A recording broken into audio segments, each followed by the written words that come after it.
একটু কল্পনা করা যাক। ধরুন একজন প্রার্থী ডেটা এন্ট্রি অপারেটর বা অফিস সহায়ক পদের জন্য পরীক্ষার হলে বসে আছেন। হ্যাঁ, দৃশ্যটা আমাদের অনেকেরই বেশ পরিচিত। তো পৃষ্ঠার শুরুতে তাকে এমন কিছু কঠিন বাংলা শব্দের নিখুঁত বানান লিখতে হচ্ছে যা হয়তো ১৯ শতকের কোনো সাহিত্যে শেষবার দেখা গিয়েছিল। ঠিক। আর পরের পৃষ্ঠায় যাওয়ার পরই আসল ধাক্কা। একদম তাই। দ্বিতীয় পৃষ্ঠায় গিয়ে তাকে হঠাৎ করে একটি দপ্তরের পুরো প্রজেক্ট বাজেটের রিভার্স ইঞ্জিনিয়ারিং মানে উল্টো দিক থেকে হিসাব মেলাতে হচ্ছে। আর সেটা শেষ হতে না হতেই প্রযুক্তি নিয়ে প্রশ্ন। হ্যাঁ, তৃতীয় পৃষ্ঠায় পৌঁছাতে না পৌঁছাতেই প্রশ্ন আসছে সাধারণ আর্টিফিশিয়াল ইন্টেলিজেন্স এবং এজিআই এর মধ্যে পার্থক্য কী। আজকের এই গভীর তথ্যানুসন্ধানে আমরা এমন কিছু উৎস নিয়ে বসেছি যা সরকারি চাকরি নিয়ে আমাদের এতদিনের ছকে বাঁধা ধারণাকে রীতিমতো চ্যালেঞ্জ করে। দারুণ একটা টপিক। আমাদের হাতে রয়েছে বাংলাদেশের ১১০০ থেকে ২০০ গ্রেডের সরকারি চাকরির বিগত বেশ কিছু পরীক্ষার প্রশ্নপত্র আর নিজস্ব প্রস্তুতির কিছু সহায়ক সামগ্রী। আসলে উৎসগুলো ঘাটতে গিয়ে প্রথম যে বিষয়টা আমার চোখে পড়েছে তা হলো এই পরীক্ষাগুলো শুধু মুখস্থবিদ্যা যাচাইয়ের কোনো সাধারণ প্ল্যাটফর্ম নয়। মানে আমরা সাধারণত যা ভাবি আর কি। হ্যাঁ, আমরা সাধারণত ভাবি ২০ গ্রেড বা ১১০০ গ্রেডের কাজ মানেই কেবল ফাইল এদিক সেদিক করা। কিন্তু এই প্রশ্নপত্রগুলো বিশ্লেষণ করলে বোঝা যায় বর্তমান সময়ে একটি দেশের প্রশাসনিক কাঠামোতে কাজ করতে গেলে একজন প্রার্থীর ঠিক কতটা বহুমুখী জ্ঞান থাকা প্রয়োজন। তার মানে যুক্তিবোধ আর সমসাময়িক বৈশ্বিক সচেতনতাও খুব জরুরি। একদম। প্রশাসন আসলে এমন মানুষ খুঁজছে যারা শুধু ওপর মহলের নির্দেশই পালন করবে না, বরং চারপাশের পরিস্থিতি খুব দ্রুত ডিকোড করতে পারবে। পুরো সিলেবাসটা দেখলে এটাকে একটা মেন্টাল ডেকাথলন বা মস্তিষ্কের বহুমুখী প্রতিযোগিতার মতো মনে হয়। কিন্তু এই প্রতিযোগিতার প্রথম ধাপটি আমাকে বেশ অবাক করেছে। ভাষার অংশটার কথা বলছেন তো? হ্যাঁ, ভাষার সূক্ষ্মতা এবং সাংস্কৃতিক শেকড়ের অংশটি যদি দেখি, বাংলা ব্যাকরণের প্রশ্নে পুঙ্খানুপুঙ্খ বা জাজ্জল্যমানের মতো শব্দের শুদ্ধ বানান জানতে চাওয়া হয়েছে। বানানগুলো কিন্তু বেশ কঠিন। খুবই কঠিন। আবার সন্ধি বিচ্ছেদে এমন সব উদাহরণ দেওয়া হয়েছে যা দৈনন্দিন জীবনে খুব একটা ব্যবহার হয় না। যেমন ধরুন, তৃষ্ণার্তের সন্ধি বিচ্ছেদ হল তৃষ্ণা যোগ ঋত। আচ্ছা। এখন আমার প্রশ্ন হল, একজন ৬০ মুদ্রাক্ষরিক বা ডেটা এন্ট্রি অপারেটরের এই ঋত শব্দের ব্যবহার জানার কি প্রয়োজন? এটি কি শুধুই অপ্রয়োজনীয় কাঠিন্য দিয়ে প্রার্থীদের বাদ দেওয়ার একটা উপায় নয়? আপাত দৃষ্টিতে এটাকে প্রার্থীদের বাদ দেওয়ার ফাঁদ মনে হতেই পারে, তবে এর পেছনে একটি খুব শক্তিশালী আইনি ও দাপ্তরিক যুক্তি রয়েছে। সেটা কেমন? দেখুন, সরকারি নথিপত্র, কোনো পলিসি ডকুমেন্ট বা একটি সাধারণ দাপ্তরিক আদেশে ভাষার অস্পষ্টতা বা একটি ভুল বানান পরবর্তীতে ভয়াবহ আইনি জটিলতা তৈরি করতে পারে। ও, বুঝতে পারছি। জাজ্জল্যমান বা পুঙ্খানুপুঙ্খের মতো শব্দগুলো দিয়ে আসলে দেখা হয় একজন প্রার্থীর মনোযোগের গভীরতা বা অ্যাটেনশন টু ডিটেল কতটা প্রখর। মানে তারা ছোটখাটো ভুলগুলো ধরতে পারছে কিনা। ঠিক তাই। একটি চুক্তিপত্রে যদি একটি শব্দের ভুল প্রয়োগ হয়, তবে হয়তো পুরো রাষ্ট্রের কোটি টাকার ক্ষতি হতে পারে। এই ব্যাকরণের প্রশ্নগুলো প্রমাণ করে যে একজন কর্মীর যোগাযোগের মাধ্যমে কতটা নির্ভুলতা রয়েছে।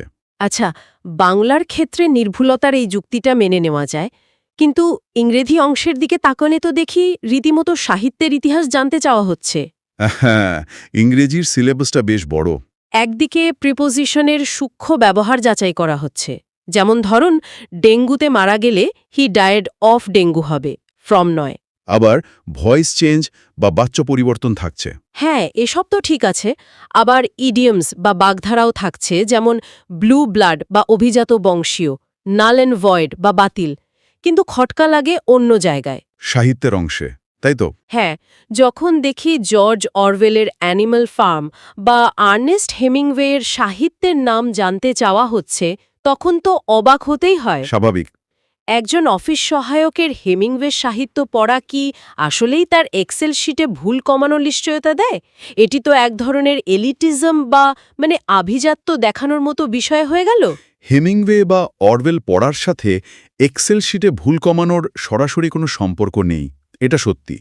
কিন্তু এখানে সাহিত্যের প্রশ্নগুলো দিয়ে প্রার্থীর কালচারাল ফ্লুয়েন্সি বা সাংস্কৃতিক সাবলীলতা মাপা হয়। আচ্ছা, একটি স্বাধীন দেশের সরকারি কাঠামোতে কাজ করতে হলে আন্তর্জাতিক পরিমণ্ডলে যোগাযোগের জন্য বৈশ্বিক ভাষা ও সাহিত্যে একটা ন্যূনতম ধারণা থাকা জরুরি। বিষয়টা অনেকটা দৃষ্টিভঙ্গির প্রসারতার মতো। একদম। এর সবচেয়ে বড় প্রমাণ পাওয়া যায় উৎসপত্রগুলোর অনুবাদের অংশে। যারা এই পরীক্ষাগুলোর প্রশ্ন তৈরি করেন তারা খুব ভালো করেই জানেন যে আক্ষরিক অনুবাদ আর ভাবানুবাদের মধ্যে আকাশ-পাতাল তফাত। হ্যাঁ, অনুবাদের অংশটি আমারও নজরে এসেছে। সেখানে একটি প্রবাদ অনুবাদ করতে বলা হয়েছে 10 মিলে করি কাজ। খুব পরিচিত একটা প্রবাদ।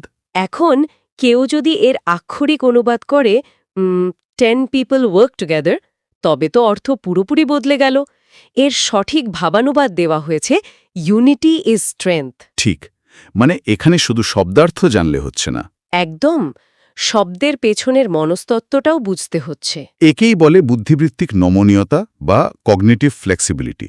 একজন কর্মী যখন একটি দাপ্তরিক চিঠি পড়বেন তখন তাকে শুধু শব্দ পড়লে চলবে না, শব্দের পেছনের উদ্দেশ্যটাও বুঝতে হবে। বাগধারাগুলো কি একই কাজ করে? অবশ্যই। যেমন ধরুন তীর্থের কাক বা দুধের মাছি, মানে সুসময়ের বন্ধু, কিংবা উভয় সংকট। এই প্রবাদগুলো আমাদের প্রাত্যহিক জীবনের এক একটা চিত্র। হ্যাঁ, একেবারে দৈনন্দিন জীবনের কথা। এগুলো জানার অর্থ হল কর্মী শুধু রোবটের মতো কাজ করেন না, বরং তার পারিপার্শ্বিক সমাজ ও সংস্কৃতির সাথে তার একটা গভীর সংযোগ রয়েছে। দারুণ বলেছেন। ভাষা এবং সংস্কৃতির মাধ্যমে প্রার্থীর এই যোগাযোগ দক্ষতা যাচাই করার বিষয়টা তাহলে পরিষ্কার হলো। ঠিক, কিন্তু শুধু ভাষা দিয়েই তো আর একটা অফিস চলে না। ঠিক, একটি অফিস তো শুধু সুন্দর করে চিঠি লেখার জায়গা নয়। সেখানে সীমিত সম্পাদের ব্যবস্থাপনা করতে হয়, হিসাব নিকাশ রাখতে হয়। আর এখানেই আসে গাণিতিক যুক্তির অংশ। গণিতের অংশটা অনেকের জন্যই ভীতিকর। একদম, ভাষার অংশটা মেনে নিলেও গাণিতিক অংশে যে ধরনের প্রশ্ন আমি উৎসপত্রগুলোতে দেখলাম তা রীতিমতো ভয় ধরিয়ে দেওয়ার মতো। যারা শুনছেন তারা যদি অঙ্কে কাঁচা হয়ে থাকেন তবে এই প্রশ্নগুলো শুনে তাদের রীতিমতো মাথা ঘুরে যেতে পারে। অঙ্কগুলো আসলে কতটা জটিল, উৎসপত্র থেকে নির্দিষ্ট কোনো উদাহরণ দিলে ব্যাপারটা বুঝতে সুবিধা হতো।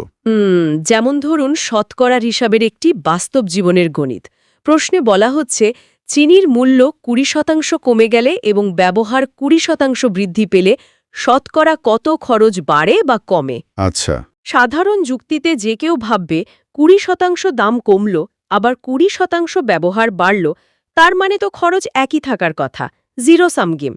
কিন্তু অঙ্কের নিয়মে হিসাব করলে দেখা যায় আসলে 4% ব্যয় কমে যায়। ঠিক, কিন্তু এই 4% কিভাবে এলো? এই অঙ্কটা কিন্তু দারুণ একটা মেকানিজম শেখায়। ধরুন চিনির দাম ছিল 100 টাকা, 20% কমে সেটা হলো 80 টাকা। আচ্ছা, এই পর্যন্ত হিসাব সহজ। হ্যাঁ, কিন্তু এখন ব্যবহার যদি 20% বাড়ে তবে সেই বৃদ্ধিটা কিন্তু ওই 80 টাকার উপর হিসাব করতে হবে, 100 টাকার উপর নয়। ও আচ্ছা, মানে 80-র 20%। ঠিক ঠিক, 80-র 20% হলো 16, তাহলে মোট খরচ দাঁড়ালো 80 যোগ 16 অর্থাৎ 96 টাকা। আগে ছিল 100 টাকা, এখন 96 টাকা। তার মানে 4% খরচ কমল। এই যে হিসাবের মারপ্যাচ, এটা তো একজন সাধারণ কেরানির জানার কথা নয়। আবার আরেকটা অঙ্ক আছে। হ্যাঁ বলুন। 400 টাকা দরে 3 কেজি মিষ্টি কিনে 5% হারে ভ্যাট দিলে মোট কত খরচ হবে? তো 1200 টাকার ওপর আরও 60 টাকা ভ্যাট যোগ হয়ে 1260 টাকা। একদম ঠিক। একেবারে সরাসরি এই প্রতিদিনের বাজারের হিসাবগুলোই সামষ্টিক অর্থনীতি বা ম্যাক্রো ইকোনমিক্সের ক্ষুদ্রতম রূপ। আচ্ছা, মানে ফান্ড ম্যানেজমেন্ট। হ্যাঁ, সরকারি ফান্ড বা তহবিলের ব্যবস্থাপনা, বিভিন্ন লজিস্টিক্স কেনাকাটা এবং সম্পদের সঠিক বন্টনের একেবারে প্রাথমিক রূপ হল এই অঙ্কগুলো। বুঝতে পারছি। যদি একজন কর্মী এই শতকরা হিসাব বা ভ্যাটের ক্যালকুলেশন না বোঝেন, তবে একটি সরকারি কেনাকাটায় কিভাবে সম্পদের অপচয় রোধ করা যাবে, এটা শুধু গণিত নয়, এটা হলো রিসোর্স অ্যালোকেশন বা সম্পদ বরাদ্দের লজিক। সম্পদ বরাদ্দের এই লজিকটা জ্যামিতির অঙ্কগুলোতে আরও অদ্ভুতভাবে উঠে এসেছে। জ্যামিতির ক্ষেত্রে? হ্যাঁ, আমার কাছে তো গণিতের ওই অংশটিকে একেবারে গোয়েন্দাদের রিভার্স ইঞ্জিনিয়ারিং বা উল্টো দিক থেকে রহস্য সমাধানের মতো মনে হয়েছে। একটা উদাহরণ দেওয়া যায়? চমৎকার একটা প্রশ্ন আছে, যেখানে বলা হচ্ছে একটি আয়তাকার ঘরের পরিসীমা 80 মিটার এবং এর দৈর্ঘ্য প্রস্থের 3 গুণ। এখান থেকে ঘরের ক্ষেত্রফল বের করে সেখানে কার্পেট বা পাথর বসানোর হিসাব এবং খরচ নির্ণয় করতে হবে। বেশ প্র্যাকটিক্যাল একটা সমস্যা। মানে আপনাকে ঘরের পরিসীমা দেওয়া হলো আর সেখান থেকে আপনাকে পুরো ঘরের আয়তন বের করে কার্পেটের বাজেট বানাতে হবে। এই রিভার্স ইঞ্জিনিয়ারিংয়ের সক্ষমতা একজন সরকারি কর্মীর জন্য অপরিহার্য। সেটা কিভাবে? ধরুন কোনো দস্তরে একটি ছোট প্রজেক্টের জন্য থোক বরাদ্দ বা লামসাম বাজেট দেওয়া হলো। এখন সেই বাজেট থেকে হিসাব করে বের করতে হবে যে কতটুকু সম্পদ কেনা যাবে বা কতজন কর্মীকে সেই কাজে যুক্ত করা যাবে। ও আচ্ছা, এটি ওই কার্পেট বসানোর অঙ্কেরই বাস্তব রূপ। একদম, যে কর্মী একটি ঘরের ক্ষেত্রফল মেপে কার্পেট বিছানোর বাজেট তৈরি করতে পারেন না, তিনি দাপ্তরিক সম্পদের হিসাব কিভাবে রাখবেন? বুঝতে পারলাম।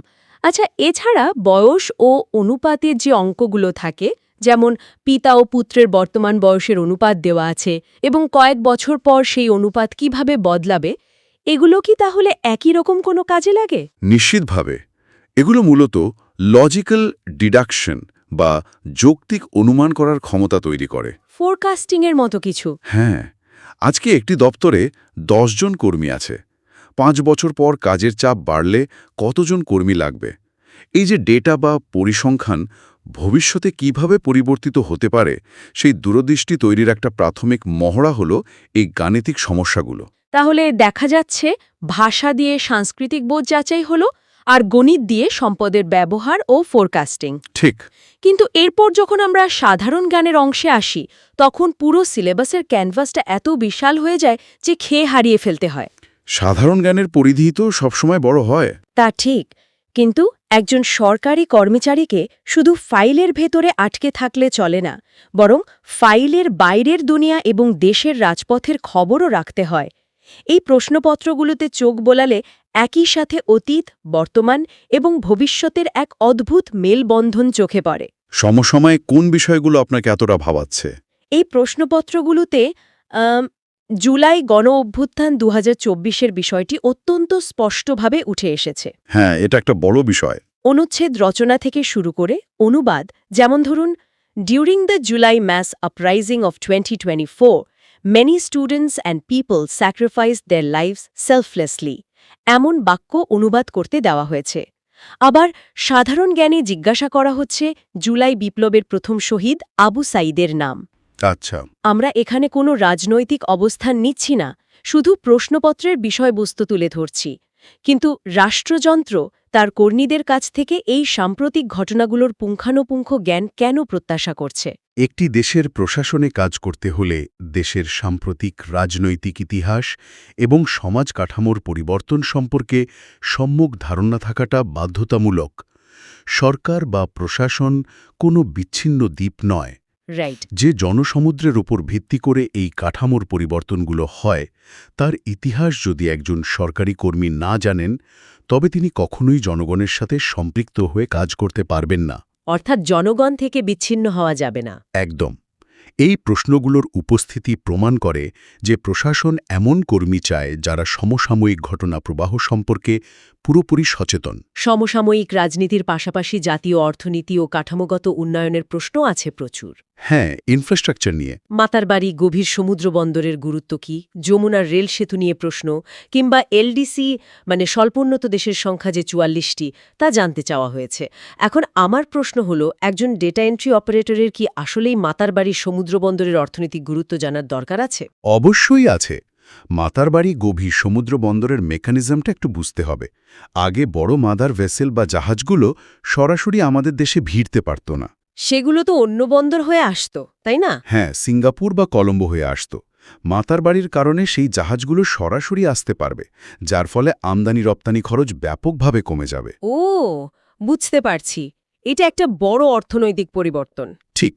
একজন কর্মী যখন বাণিজ্য বা অর্থ মন্ত্রণালয়ের কোনো দফতরে কাজ করবেন, তখন দেশের ম্যাক্রো ইকোনমিক্সে এই ধরনের অবকাঠামো কী প্রভাব ফেলছে, সেই বড় চিত্র বা বিগ পিকচারটা তার মাথায় থাকতে হবে। আর এলডিসি থেকে উত্তরণের বিষয়টাও কি একই রকম?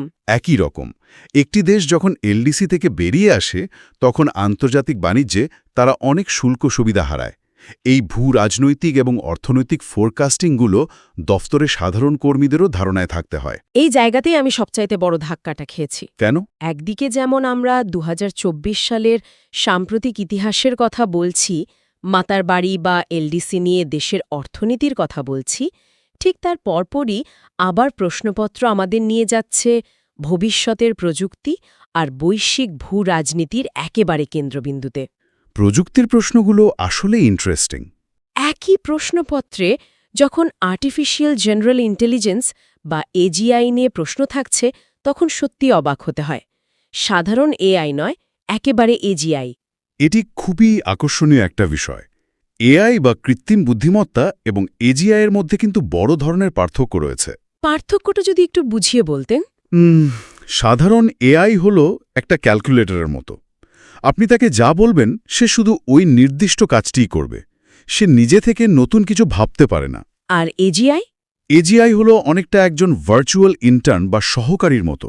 সে মানুষের মস্তিষ্কের মতো চিন্তা করতে পারে, নতুন পরিবেশে নিজেকে মানিয়ে নিতে পারে এবং নির্দেশ ছাড়াই সমস্যার সমাধান করতে পারে। কিন্তু একজন 11 বা 20 গ্রেডের কর্মের এই এজিআই নিয়ে চিন্তা করার কি আছে? তারা তো আর সফটওয়্যার তৈরি করবেন না। তারা সফটওয়্যার তৈরি করবেন না ঠিকই, কিন্তু আগামী 5 বা 10 বছর পর সরকারি দপ্তরের কাজ করার ধরন পুরোপুরি বদলে যাবে। মানে অটোমেশন চলে আসবে? হ্যাঁ, এখন যে ডেটা এন্ট্রির কাজগুলো একজন কর্মী হাতে টাইপ করে করছেন, ভবিষ্যতে একটি এজিআই সিস্টেম সে পুরো রিপোর্ট নিজেই তৈরি করে ফেলবে। তখন তাহলে এই কর্মীদের কাজ কি হবে? তখন ওই কর্মীর কাজ হবে সেই প্রযুক্তিগুলোকে পরিচালনা করা, তদারকি করা এবং এজিআই কোনো ভুল করছে কিনা তা যাচাই করা। এই কারণেই প্রযুক্তির এই ধারণাগুলো এখনকার সিলেবাসে ঢুকে গেছে। প্রযুক্তি ছাড়াও বৈশ্বিক জলবায়ু নীতির বেশ কিছু জটিল বিষয় দেখলাম। কার্বন ট্রেডিং, কার্বন ক্যাপচার, অর্থাৎ কিভাবে শিল্প কারখানা থেকে নির্গত কার্বন ডাই অক্সাইড ধরে রাখা যায় বা কার্বন ক্রেডিটের ব্যবসা করা যায়, সেগুলো সাধারণ জ্ঞানে আছে। জলবায়ু পরিবর্তন তো এখন গ্লোবাল ইস্যু। কিন্তু কার্বন ট্রেডিংয়ের মতো একটি কর্পোরেট এবং বৈশ্বিক কনসেপ্ট একটি দেশের সরকারি চাকরির পরীক্ষায় কেন আসবে? কার্বন ট্রেডিংয়ের মেকানিজমটা যদি আমরা একটু সহজ করে ভাবি, তবে এর গুরুত্বটা বোঝা যাবে। ধরুন, এটা হলো একটা বৈশ্বিক কার্বন নির্গমনের অ্যালাওয়ান্স বা ভাতার মতো। আচ্ছা। বাংলাদেশের একটি কারখানা যদি তার নির্দিষ্ট সীমার চেয়ে কম কার্বন নিঃসরণ করে, তবে তারা কিছু ক্রেডিট বা পয়েন্ট অর্জন করবে। আর সেই পয়েন্টগুলো দিয়ে তারা কি করবে? পরে তারা এই পয়েন্টগুলো এমন কোনো দেশের কারখানার কাছে বিক্রি করতে পারে যারা অতিরিক্ত দূষণ করছে। ও আচ্ছা, এটা তো রীতিমতো একটা মার্কেট। একদম।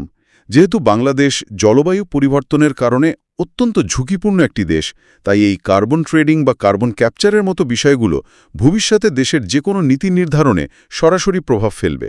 মানে একজন কর্মী যে দপ্তরেই কাজ করুক না কেন, এই বৈশ্বিক চ্যালেঞ্জগুলো তার দৈনন্দিন কাজের অংশ হয়ে দাঁড়াবে। ঠিক তাই।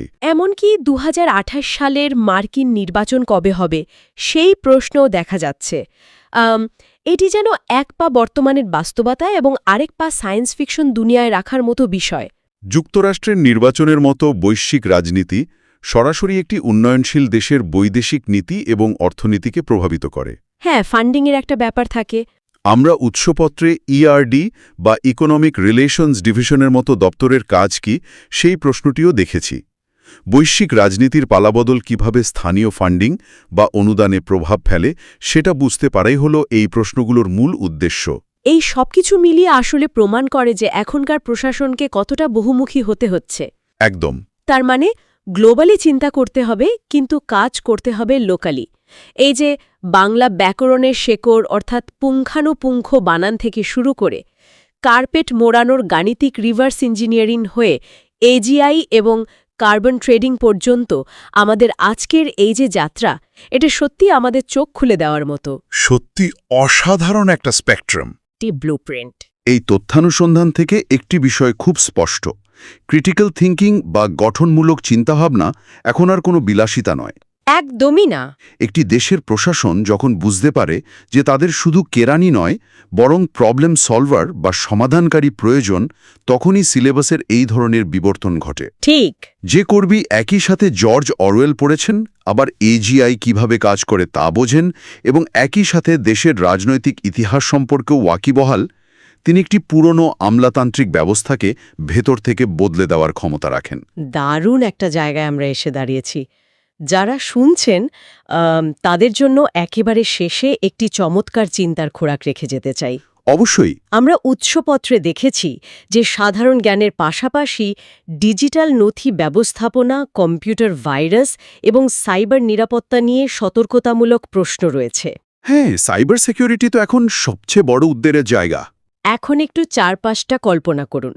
ভবিষ্যতে যে কর্মীরা সরকারি অফিসে ঢুকছেন তারা একদিকে যেমন দেশের মাটির ইতিহাস খুব গভীরভাবে জানেন, সম্পদের হিসাব রিভার্স ইঞ্জিনিয়ারিং করে মেলাতে পারেন, অন্যদিকে তারা ডিজিটাল দুনিয়ার ম্যালওয়্যার থেকে তথ্য সুরক্ষিত রাখার মতো ডিজিটালভাবেও প্রস্তুত।